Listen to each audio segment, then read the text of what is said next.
तो यूक्रेन और रशिया के वॉर के बीच में क्या हो रहा है उस पर हमारी नजर बनी रहेगी। लेकिन इस बीच जो डेलीगेशंस भारत के तरफ से 7 डेलीगेशंस अलग अलग देशों में भेजे गए थे, 33 देशों में भेजे गए थे, वो डेलीगेशंस वापस आ रहे हैं। कैसा उनका अनुभव रहा और जिस वजह से ये डेलीगेशंस भेजे गए थे, क्या जो भारत के मन में था वो उन्हें मिल पाया, सरकार ने जिस तरीके से डेलीगेशंस फॉर्म किए थे, इन सारे मुद्दों पर हम बात करेंगे। हमारे साथ में सुप्रिया सुले, वो भी राष्ट्रवादी कांग्रेस शरद चंद्र पवार पार्टी की कार्यकारी अध्यक्ष और उसके साथ साथ सांसद और एक डेलीगेशन वो लीड कर रही थी, वो इस वक्त हमारे साथ मौजूद है।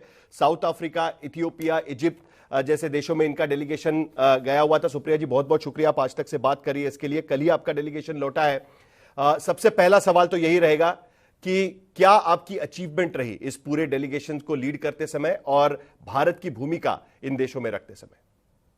एक तो डेलीगेशन ऑल पार्टी था, जैसे आपको पता है, ऐसे 7 डेलीगेशन है। तो ग्रुप 7 G7 हमारा ग्रुप था और कांग्रेस के 2 बहुत वरिष्ठ नेता, अनुभवी नेता, और बीजेपी के 3 अनुभवी वरिष्ठ नेता।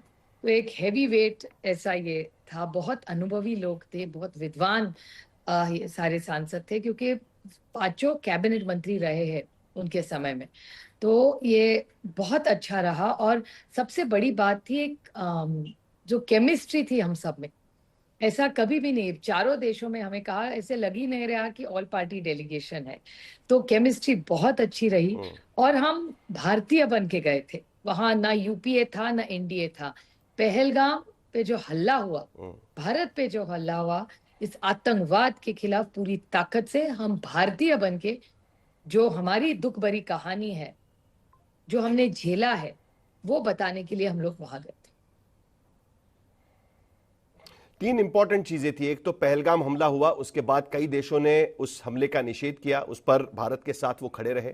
दूसरी घटना उसके बाद हुई जो भारत ने उसका जवाब दिया ऑपरेशन सिंदूर के रूप में, और उसके बाद पाकिस्तान को लेकर जो हमारी भूमिका थी।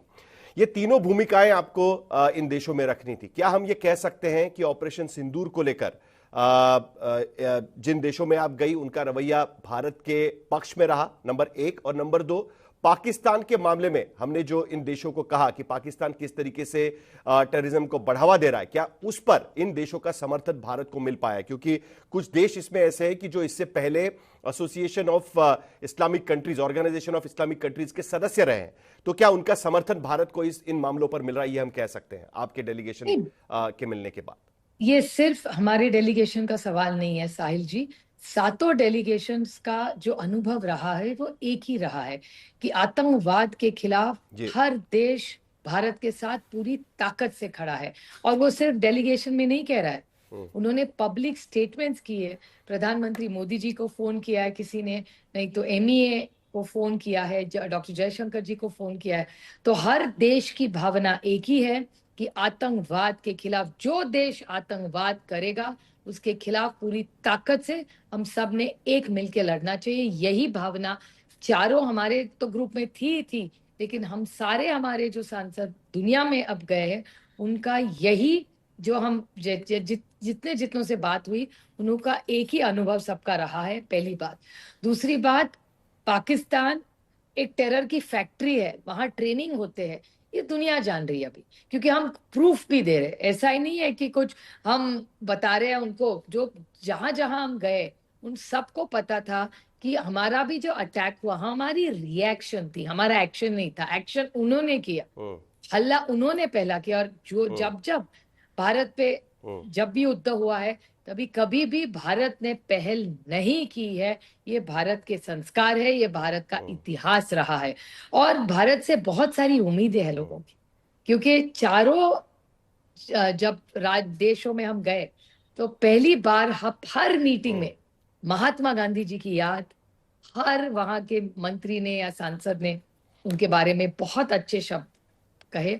और उनकी अपेक्षा है, भले हमारे पुराने रिश्ते हो, वो महात्मा गांधी जी हो, जवाहरलाल नेहरू जी हो, या इंदिरा जी हो, मनमोहन सिंह जी हो, और मोदी जी हो, सब हमारे ये जो लेगेसी है इन सारे वरिष्ठ नेताओं की, कोई प्रधानमंत्री है महात्मा गांधी जी से अब तक, सारों के बारे में बड़ी अच्छी उम्मीदें उन्होंने जताए। उन्होंने कहा ये दोस्ती है जो भारत के साथ वो बनी रहे, भले ट्रेड हो, एग्रीकल्चर हो, एजुकेशन। आपको आश्चर्य लगेगा साहिल जी, जब हम गए इथोपिया, इथोपिया के स्पीकर साहब से जब हम मिले, वो स्पीकर साहब इथोपिया के अलीगढ़ मुस्लिम यूनिवर्सिटी में 1 नहीं 4 साल पढ़े हैं। वो भारत में 5 साल रहे, हिंदी अच्छी बोलते हैं और इतना अच्छा जी भारत के बारे में उन्होंने कहा।